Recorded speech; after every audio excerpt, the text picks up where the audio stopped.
Good morning, student. Today we will learn our third poem of the golden race, that is the lotus, which is composed by Toru Dutt.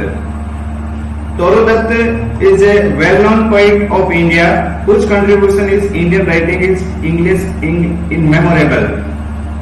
So first we discuss about the poem.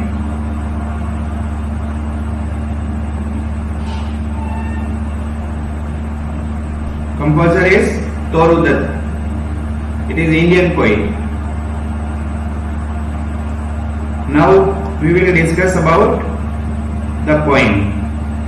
The lotus is a small poem called sonnet. It is Petrarchan sonnet. The lotus has been a favorite flower with Indian god and goddess. With both Lord Vishnu and goddess Lakshmi love this flower. In present time, many prizes have been named after the lotus: the Padma Shri, the Padma Bhushan, the Padma Vibhushan, etc. For Toru Dutt, the lotus is the most perfect flower regarding the combination of colors and appearance. The poet describes a dispute among flowers in a manner of a beauty contest. The rose and the lily are rivals to get the status of the best flower. But Flora, the goddess of flowers, chooses the lotus as a flower of supreme beauty because this flower retains in the whiteness of lily and redness of the rose. So, neither the lily nor the rose can equal the beauty of the lotus. Symbolically, the victory of lotus is victory of Indian culture over the Western world, since the lily and the rose are the Western flower. Lotus is a small poem called sonnet. Sonnet ये एक 14 lines की एक short poem होती है. इसको musical poem भी कहते हैं और इसके अंदर 14 लाइन्स होती है जिसमें दो पार्ट होते हैं, 8 लाइन का और 6 लाइन का. तो आप समझ लीजिए यहाँ पे ये बताया हुआ है कि it is a Petrarchan sonnet. देखिए सोनेट के दो प्रकार होते हैं, एक होता है पेट्रार्कन सोनेट और एक होता है शेक्सपियरियन सोनेट. तो यहाँ पे ये जो टोरू दत्त की द लोटस पोएम है ये पेट्रार्कन सोनेट है. 14 लाइन्स की म्यूजिकल शॉर्ट पोएम होती है, उसको सोनेट बोलते हैं. और यहाँ पे आप देखिए, the lotus has been a favourite flower with the Indian god and goddess. Lotus को यानी कि कमल के फूल को, जो कि हमेशा से फेवरेट फ्लावर रहा है, जो इंडियन गॉड्स एंड गॉडेस है यानी कि देवी देवताओं का सबसे फेवरेट फ्लावर जो माना जाता है, जो पूजा में रखा जाता है, वो लोटस होता है. Both Lord Vishnu and goddess Lakshmi love this flower. दोनों यानी कि भगवान विष्णु और लक्ष्मी देवी, देवी लक्ष्मी दोनों इस फ्लावर को बहुत ज्यादा पसंद करते हैं और उनका ये प्रिय फूल रहा है और वो इससे प्रेम करते हैं. In present time many prizes have been named after the lotus. वर्तमान समय में बहुत सारे प्रेजेंट ऐसे हैं यानी कि पुरस्कार ऐसे हैं जिनके नाम कमल पर रखे गए, यानी कमल का जो पर्यायवाची है पद्म, उसके ऊपर रखे गए हैं. यहाँ पे एग्जाम्पल दिया हुआ है जैसे कि पद्मश्री, पद्म भूषण और पद्म विभूषण. तो इस प्रकार से बहुत सारे पुरस्कारों के नाम है. For Toru Dutt the lotus is the most perfect flower regarding combination of colours and appearance. Toru Dutt के अकॉर्डिंग जो कमल का फूल है वो रंग यानी कि कलर्स के हिसाब से और अपीयरेंस के हिसाब से यानी कि स्वरूप के हिसाब से, उसका जो रूप है उसके हिसाब से, दोनों का जो मिक्स है उस मिक्स के हिसाब से ये सर्वाधिक परफेक्ट फ्लावर कहा जा सकता है इसको. यानी regarding of colours and appearance दोनों के अकॉर्डिंग परफेक्ट फ्लावर इसको बताया गया है.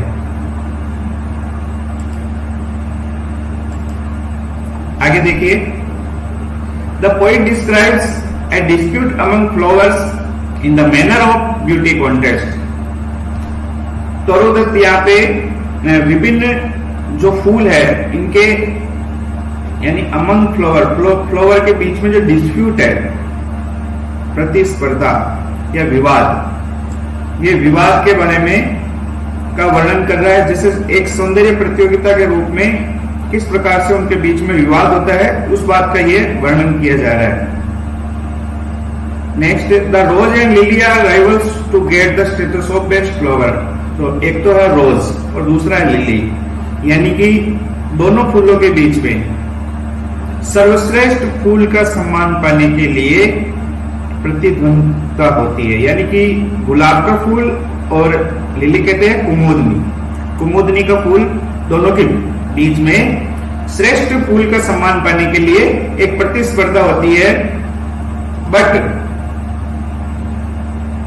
Flora, the goddess of flower, chooses the lotus as a flower of supreme beauty because the flower retain it is whiteness of lily and redness of rose. लेकिन जो flora है, flora यहाँ पे कौन है? फूलों की देवी, उसको फ्लोरा कहा गया है। ये गॉडेस ऑफ फ्लावर है, फूलों की देवी। ये चूज करती है किसको? लोटस को, यानी कमल को। ए flower of supreme beauty, supreme beauty का फ्लावर, सर्वाधिक सुंदर फूल, यानी कि श्रेष्ठ सौंदर्य से संपूर्ण फूल के रूप में किसका चयन करती है? कमल का चयन करती है। क्यों? क्योंकि उसके अंदर रिटेन व्हाइटनेस ऑफ लिली, उसके अंदर लिली की यानी कुमुदनी की जो व्हाइटनेस है, धवलता है, वो भी समाई हुई है। एंड रेडनेस ऑफ रोज, और गुलाब की जो रेडनेस है, लालिमा है, वो भी उसके अंदर समाई हुई है। तो दोनों का जो मिक्स है वो किसमें पाया गया है? कमल के अंदर। इसलिए कमल को श्रेष्ठ फूल के रूप में फ्लोरा ने, यानी कि फ्लावर्स की जो गॉडेस है, उसने उसको चयन किया। So neither the lily nor the rose can equal the beauty of lotus. इस प्रकार न तो लिली और न ही गुलाब सौंदर्य की दृष्टि से कमल के फूल की बराबरी कर सकते हैं। यहाँ पे सिंबॉलिकली यानी कि प्रतीकात्मक रूप से, सिंबॉलिक रूप में, the victory of lotus is the victory of Indian culture. यहाँ पे जो लोटस की जो विक्ट्री हुई है, कमल के फूल को जो विजय मिली है, वो इंडियन कल्चर की यहाँ पे प्रतीक के रूप में ये बताया गया है कि वो विजय किसकी है? इंडियन कल्चर की, भारतीय संस्कृति की विजय है। बिकॉज क्योंकि लिली एवं गुलाब पश्चिम के फूल है और दोनों से प्रतिस्पर्धा में दोनों की क्वालिटी रख करके लोटस जो कि इंडियन फूल है ये जीता है। तो सीधा सा मतलब ये है कि जो वेस्टर्न कल्चर है, उस वेस्टर्न कल्चर पे इंडियन कल्चर की जो विक्ट्री है वो यहाँ पे दर्शाई गई है। तो now let's read the first stanza of this poem, the lotus. Love came to Flora asking for a flower that would flowers to the undisputed queen. The lily and the rose long ago had been rivals for the high honor. ये जो starting की 4 lines है, इन 4 lines को हम समझते हैं। Love came to flora, यहाँ पे देखिए लव जो बताया, प्रतीक बताया गया है, सिंबल है, वो है प्रेम का देवता, गॉड ऑफ लव, यानी कि प्रेम का देवता, जिसे रोमन पौराणिक कथाओं में इसका वर्णन किया जाता है। इसको क्यूपिड भी कहते हैं। और हिंदू जो कथाएं हैं, पौराणिक कथाएं, उसके अंदर इनको कामदेव के नाम से जाना जाता है। तो love came to Flora, Flora का अर्थ है यहाँ पर फूलों की रानी, क्वीन ऑफ फ्लावर्स, या यूं कह सकते हैं गॉडेस ऑफ फ्लावर, यानी देवी,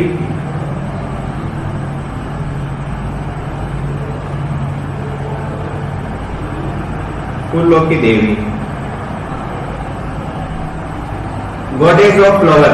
ये फ्लोरा है। Asking for a flower that would flower be undisputed. Undisputed का मतलब होता है बिना डिस्प्यूट के, यानी कि बिना विवाद के, निर्विवाद, जिसमें किसी प्रकार का संदेह ना हो। निसंदेह भी कह सकते हैं इसको।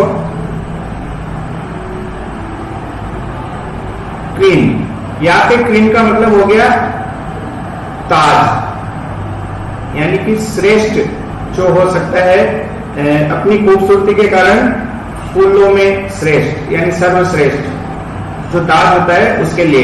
लिली, लिली को हम जैसा कि जानते हैं ये लिली एक फूल है, फ्लावर का नाम है, जिसको अपन कुमुदनी भी कह सकते हैं।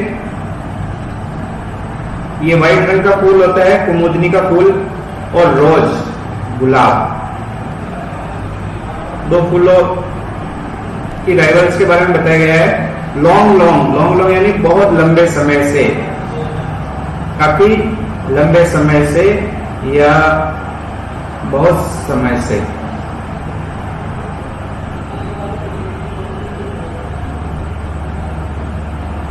हाई ऑनर, हाई ऑनर का यहां मतलब हो गया ताज,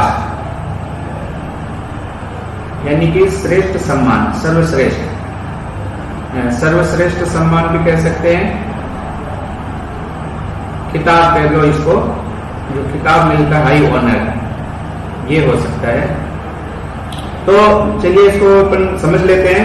लव केम टू फ्लोरा, जो फूलों का राजा है या प्रेम का देवता है, गॉड ऑफ लव, प्रेम का देवता, गॉडेस ऑफ फ्लावर यानी फूलों की देवी के पास ये पूछने के लिए आता है कि कौन सा फ्लावर श्रेष्ठ है, कौन सा फ्लावर अच्छा है या कौन सा फूल अच्छा है। तो यहाँ पे ये बताया गया है कि जो फ्लोरा है यानी कि फूल बसंत की या फूलों की देवी है, उसके पास ये गॉड ऑफ लव यानी प्रेम का देवता आकर के पूछते हैं या उन्हें ऐसा फूल देने के लिए कहते हैं, प्रदान करने के लिए जो अनडिस्प्यूटेड, निसंदेह क्या हो, वीन हो यानी सर्वश्रेष्ठ हो, सर्वाधिक सुंदर हो, फूलों में सर्वश्रेष्ठ हो, ऐसा फूल प्रदान करने के लिए कहते हैं।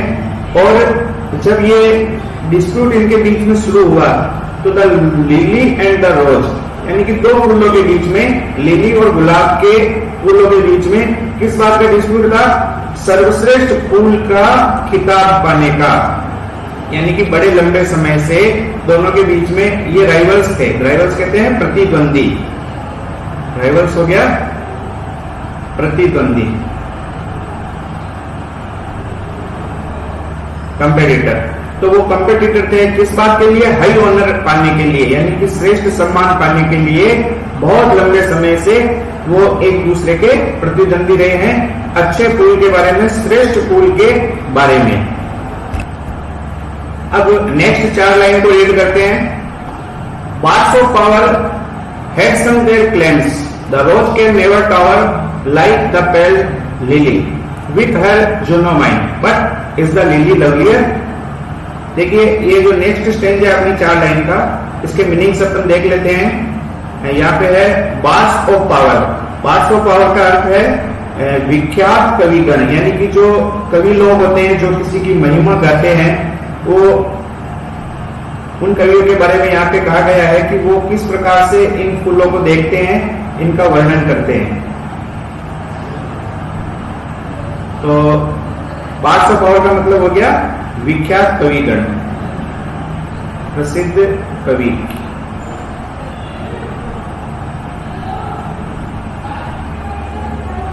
यहाँ पे claim, head son their claim, claim का मतलब हो गया दावा करना या तर्क देना।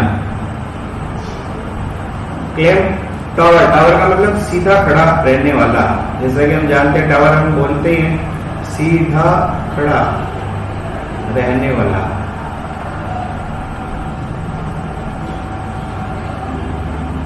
पेल, पेल का मतलब होता है पीला या अनअट्रैक्टिव, अनाकर्षक। नेक्स्ट है जुनो। जुनो का अर्थ होता है ये एक ऐसे देवी हो सकती है, इसको एक ऐसी देवी माना गया है जो कि एक तरीके से इसकी जो मुद्रा होती खड़े होने की, तो वो शानदार ढंग से सीधी खड़े होने की मुद्रा के लिए ये जानी जाती है। ये एक देवी, रोमन जो कथाएं होती है, पौराणिक कथाएं, उसके अंदर इनका वर्णन आता है, उसको जुनो कहते हैं, जो कि ये आप कह सकते हैं कि सीधी खड़ी रहने वाली।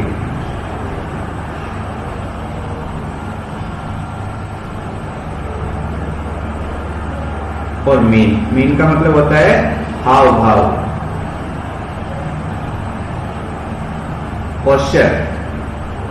जो सीधे खड़े रहने का पोस्चर है वो हो गया जोनोमीन, यानी कि जूनों के जैसे पोस्चर वाले, हाव भाव वाले। तो अब देखिए इसको अपन रीड करते हैं वापस और इसका अर्थ समझते हैं। Parts of power. इस इन पंक्तियों में ये देखिए कि अगली जो नेक्स्ट पंक्तियां है इनके अंदर दो जो फूल के बारे में भी जो राइवल्स हो रही थी, जो प्रतिद्वंदिता हो रही थी, एक लिली एंड एक रोज, दोनों के बारे में। तो ये या तो उसका वर्णन किया गया है कि किस प्रकार से जो विख्यात कविगण है जो महिमा का बखान करते हैं, वो उनमें दो गुट है। तो उनका एक गुट, एक समूह तो लिली की प्रशंसा करता है और दूसरा गुट है वो गुलाब की प्रशंसा करता है। तो जो लिली की प्रशंसा करता है वो गुलाब की आलोचना करते हैं। तो वो जो लिली की प्रशंसा करते हैं, लिली को अच्छा फूल मानते हैं, वो अपने पक्ष में क्लेम करते हैं। क्लेम का मतलब तर्क देते हैं, दावे प्रस्तुत करते हैं कि गुलाब का फूल यानी रोज के नेवर टावर, कभी भी सीधा खड़ा नहीं रह सकता जैसे कि लिली रह सकती। तो लिली का फूल सीधा खड़ा रहता है, जबकि गुलाब का फूल सीधा खड़ा, एकदम सीधा खड़ा नहीं रह सकता। जबकि जो दूसरा, जो इनका विख्यात कविगण का जो दूसरा रूप है या दूसरा जो समूह है, दूसरा जो गुट है, वो गुलाब प्रेमी है और वो गुलाब के फूल की प्रशंसा करता है। तो वे कवि लिली के फूल की आलोचना करते हैं और तर्क देते हैं, क्लेम करते हैं इस बारे में कि जो लिली का फूल है वो पेल है, लाइक द पेल लिली। पेल का मतलब अनाकर्षक है, पीलापन लिए हुए है, उसके अंदर इतना अट्रैक्शन नहीं है, तो वो उतना आकर्षक लगता नहीं है और सीधा और सपाट लगता है, यानी कि सीधा विद जुनो में। वो उसकी जो मुद्रा है वो एक वो जुनो जो बताया गया है यहाँ पे, एक देवी होती है पुरानी कथाओं में जो सीधी खड़ी रहती है, बिल्कुल उसके तरह सपाट खड़ी रहने वाले हाव भाव वाली है, तो वो इतना प्रभावित नहीं लगता है। यहाँ पे बताया but is the lily lovely. अब ये प्रश्न यहाँ पे वो जो अपना पॉइंट है वो ये प्रश्न यहाँ पे खड़ा करता है, तो क्या लिली सबसे ज्यादा लवलियर है, यानी कि लिली का फूल गुलाब के फूल से अधिक सुंदर है? यहाँ पे गुलाब प्रेमी और लिली के जो प्रेमी है, जो कवि गुट है, वो एक दूसरे के आमने सामने आ जाते हैं और इस तरीके की वो बात तो यहाँ पे प्रतिद्वंदी के रूप में करते हैं अपने तर्क देते हुए। अब आते हैं अपना नेक्स्ट स्टेंजा, थर्ड स्टेंजा, उसको रीड करते हैं। Thus between flower faction rank, the strife is Psyche's bower. Give me a flower delicious as the rose, and stately as the lily in her pride. यहाँ सबसे पहले अपन meaning पे चर्चा करते हैं। फैक्शन, फैक्शन का अर्थ हो गया फूल प्रेमी कवियों के। यहाँ पे देखिए फैक्शन, जैसे कि पहले क्या आया था, ये जो फूलों से प्रेम करते हैं उन कवियों के जो अलग अलग विचारधारा के जो गुट होते हैं, तो उन गुटों की बात की गई। यहाँ पे अपन कह सकते हैं फूल प्रेमी कवि, कवियों के गुट। तो ये फ्रैक्शन, रैंक, रैंक का मतलब हो गया यहाँ पे जैसे कोई लड़ाई छिड़ती है ना, वो लड़ाई छिड़ने जैसी बात। उनके बीच में एक वाक युद्ध, यानी कि अपने विचारों की जो दावे प्रस्तुत करते हैं, वैसा उनके वाक युद्ध छिड़ जाना।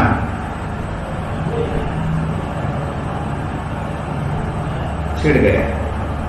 स्ट्राइक, नेक्स्ट देखिए स्ट्राइक। स्ट्राइक का मतलब होता है युद्ध, झगड़ा, फाइट। तो उनके बीच में झगड़ा छिड़ गया। इस तरीके की ये स्ट्राइक, यहाँ पे इसका मतलब स्ट्राइक का मतलब हो गया झगड़ा, या यूं कह सकते कि तर्क, वाद विवाद भी कह सकते हैं इसको, वाद युद्ध हो गया ये। नेक्स्ट है साइकिस। साइकिस का मतलब हो गया जैसे कि पुरानी जो कथाएं होती है ना, रोमन कथाएं, उन कथाओं के अंदर जो पहले जैसे कि आपको बताया गया था गॉड ऑफ लव, यानी कि जो प्रेम का देवता है उसकी ये प्रेमिका है क्यूपिड। जो प्रेम का देवता है क्यूपिड, उसकी ये प्रेमिका साइकिस, उसका नाम हो गया क्यूपिड की प्रेमिका, ये हो गई साइकास। बोवर, नेक्स्ट है बोवर। बोवर का अर्थ हो गया रहने की जगह, यानी कि कुंज। जो बगीचा होता है, बगीचा मान लो, या जो जहाँ पे फूल पाए जाते हैं बगीचे में, लता मंडप कह सकते हैं इसको, लता मंडप। नेक्स्ट है डिलीशियस। डिलीशियस का अर्थ वैसे तो स्वादिष्ट होता है, लेकिन यहाँ पे इस पोएम के अंदर इसका अर्थ है सुंदर या आकर्षक या मधुर।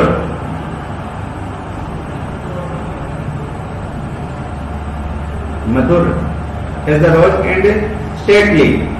स्टेटली का अर्थ हो गया वैभवशाली, शानदार। इसका अर्थ हो गया वैभवशाली।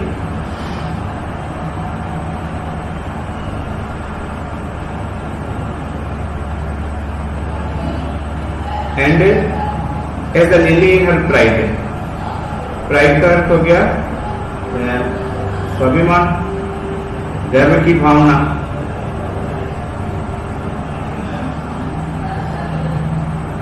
स्वाभिमान। चलिए अब इसका अपन अर्थ समझ लेते हैं पूरी पंक्तियों का। थस बिटवीन, इसी बीच में, इन सबके बीच में जब उनके वाद विवाद चल रहा था, flower fraction rank the strip in साइकेस बोवर। तो जो उनके विख्यात कवियों को जो गुट है, वो कभी कोई गुट एक गुट लिली की प्रशंसा करता है तो रोज की आलोचना करता है, दूसरा गुट रोज की प्रशंसा करता है और लिली की आलोचना करता है। तो यहाँ पे एक प्रश्न उठा था, but is the lily lovelier. प्रश्न ये उठा था, तो क्या लिली का फूल गुलाब के फूल से अधिक सुंदर है?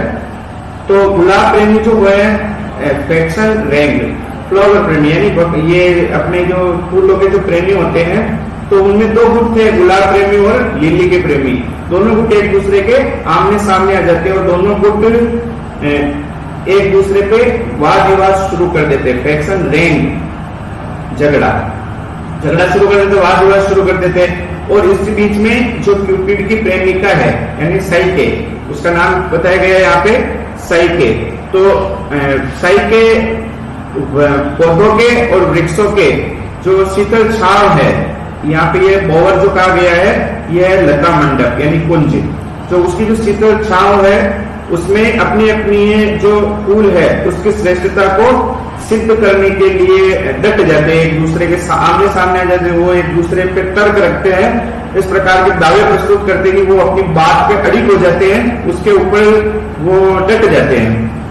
आगे देखिए, give me a flower delicious as the रोज।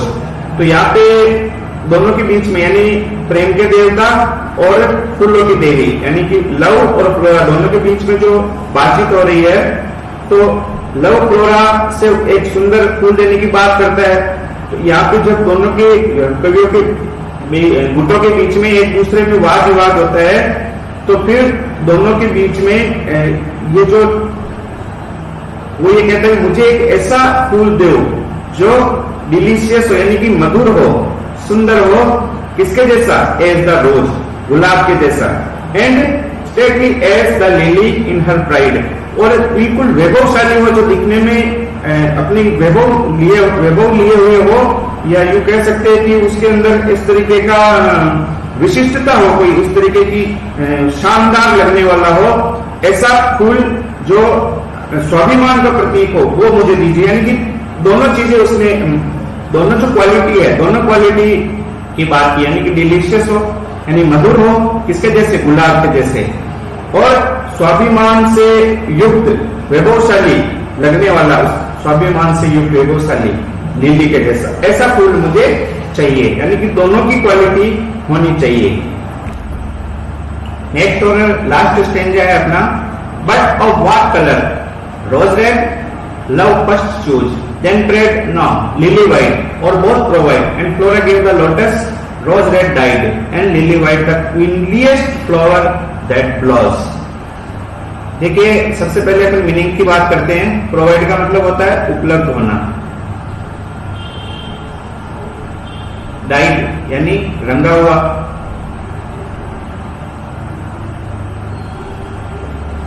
क्वीनलीस्ट का मतलब सबसे सुंदर, यानी ऐसी चीज जो सबसे सुंदर किताब, यानी मोस्ट ब्यूटीफुल। एंड ब्लॉज, ब्लॉज का मतलब होता है उगाया जाता है।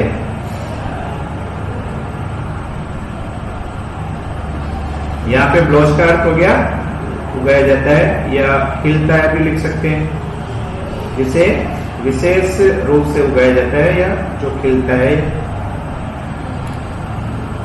बट वो व्हाट कलर, तो यहाँ पे जो प्रेम का देवता है क्यूपिड, वो फूलों की रानी से यानी फ्लोरा से जो फूल मांग रहा है, तो वहां पे फ्लोरा ने उससे पूछा बट व्हाट कलर, लेकिन किस कलर का।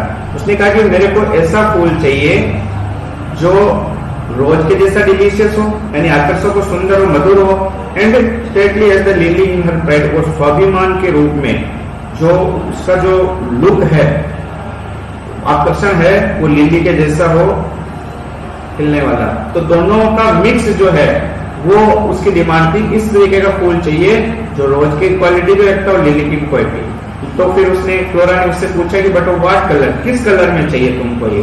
तो उसने कहा रोज रेड, रोज के जैसा लाल।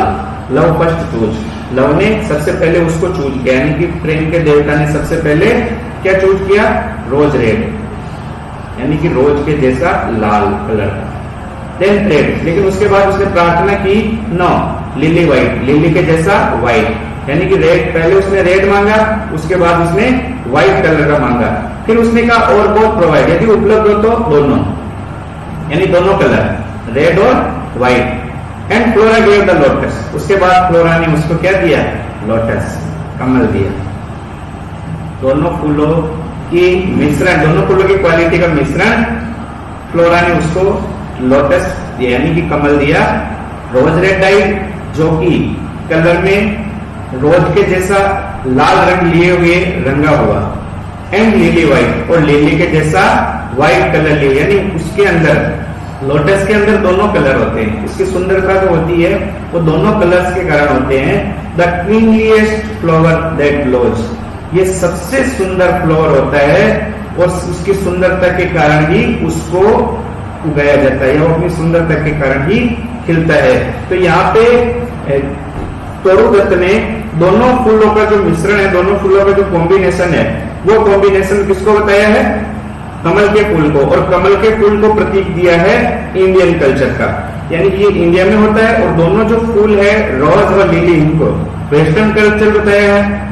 तो वेस्टर्न कल्चर के ऊपर इंडियन कल्चर की जो जीत है वो यहाँ पे तरुदत्त ने बताई कि वेस्टर्न कल्चर की जितनी भी विशेषताएं हैं वो इंडियन कल्चर के अंदर सम्मिश्रित होती है, उसके अंदर पाई जाती है। तो ये जो प्रतीक के रूप में इस कविता के अंदर तरुदत्त ने बताया है, वो ये बताया है कि वेस्टर्न कल्चर पे इंडियन कल्चर की जीत मानी गई है।